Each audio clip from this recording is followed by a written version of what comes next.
Heart to Heart Catholic Media Ministry, in association with Bellarmine Jesuit Retreat House, presents Eucharistic Encounters, Advent and Christmas reflections on the gift of the Eucharist. Today's presenter is Al Gustafson. Al is a spiritual director, retreat leader, and animator of the online chapel contemplativecommunity.org. He's been a staff member at Old St. Patrick's Church, Chicago since 1994, and he was the former director of the Crossroads Center for Faith and Work and founder of the Career Transition Center of Chicago. In addition to his work in ministry, Al serves on several boards, including the Swifty Foundation, Institute of Bioethics at St. Joseph University, and the Advisory Council of Gift from a Child.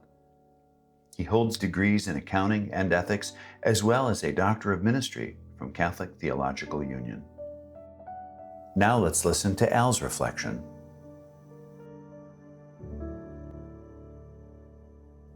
I was 24 when I asked my wife to marry me. She said no. She was a newly minted CPA who was wanting to first enjoy the single life with friends living in a big city. She did say that marriage was definitely in our future, but just not yet. So, over the course of the next 2 months, using all of my powers of persuasion, I convinced her the time to act was now. And we bought a ring and took her parents out to dinner, and we shared the big news. And then that night came the dream. In this dream, I was swimming underwater in a pool. All her family, including her aunts and uncles and cousins, were there in the pool with me. And they were all holding my head underwater, keeping me from taking any breath. I am not making this up. I woke up in such a panic, and my panic and anxiety ebbed and flowed for the next 4 months as we made plans and then canceled plans for our big wedding day. We went through this kind of two-step of making plans and then me finding a reason to cancel until one day my wife-to-be gave me back the ring. She had enough. And for me, well, I just felt like a loser. I was in love and I really wanted to marry, but my fear was an obstacle I just could not get beyond. And for the first time in my life, I felt broken. Right? I felt as if something was fundamentally screwed up inside of me. And it really was. Growing up in an alcoholic home can make intimacy with another person quite challenging. And for me, it also created some wounds around feeling safe and being in control.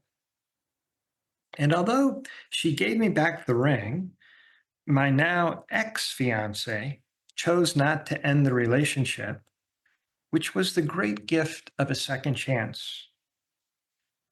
I tried therapy, and that was helpful as it improved my self-talk. And it also made me realize I'm not the only one who struggles with things like this. And then, if you asked me at the time, I couldn't say exactly why, but I started going to daily Mass. I didn't grow up in a religious family, although I did pray, particularly when things got a little crazy at home. And in college, the kindness of a priest helped me through another difficult time. So I decided showing up for 6:30 a.m. Mass before work was what I needed to do.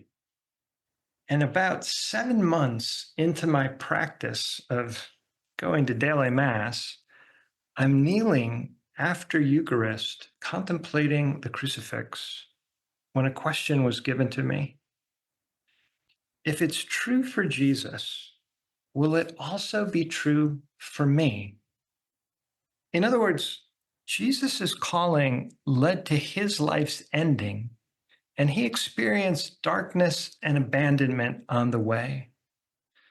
And then the Father raised him up to a new life, to an experience impossible for him to imagine until he completely surrendered himself over to the mercy and care of the Father.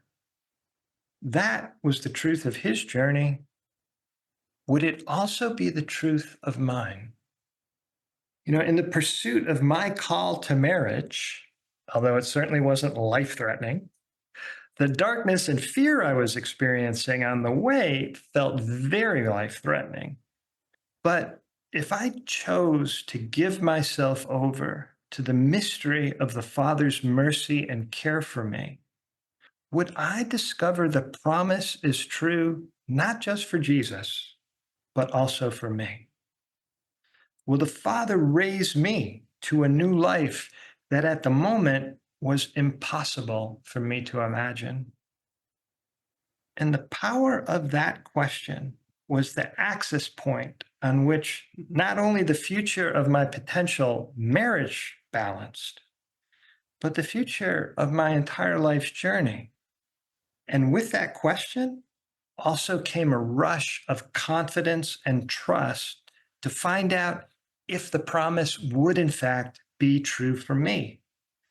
And so shortly after that experience, I asked my honey if she would accept the ring again. And we were married 6 months later and have been married for 35 years now. This was not romantic, right? The story here is not material for a Hallmark special. This was empowering. I was nurturing a relationship with Jesus I never had before through the experience of daily Eucharist. He became not only the example for the way I wanted to live my life, but a friend and confidant that would help me do so.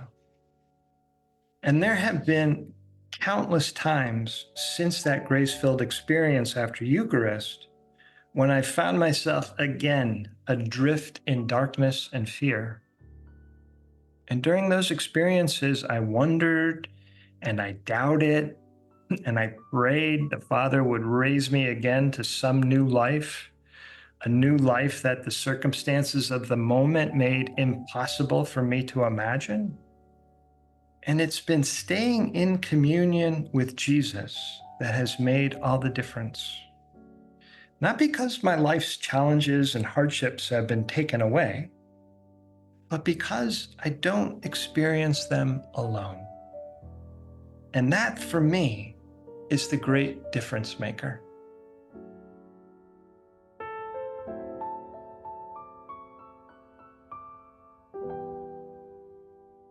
Let's take 1 minute to think about today's Eucharistic encounter.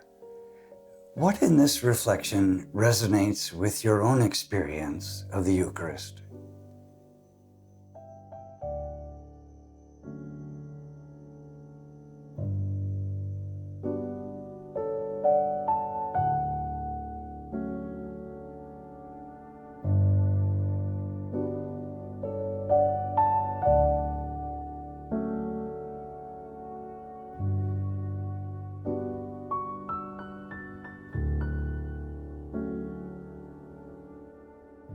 What do you want to say to the Lord today?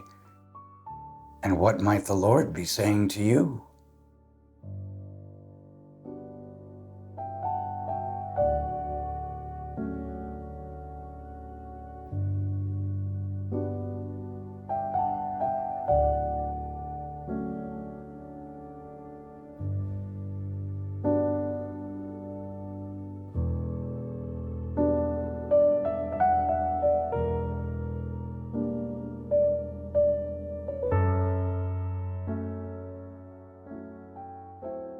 Thanks for listening to today's Eucharistic Encounter with Al Gustafson.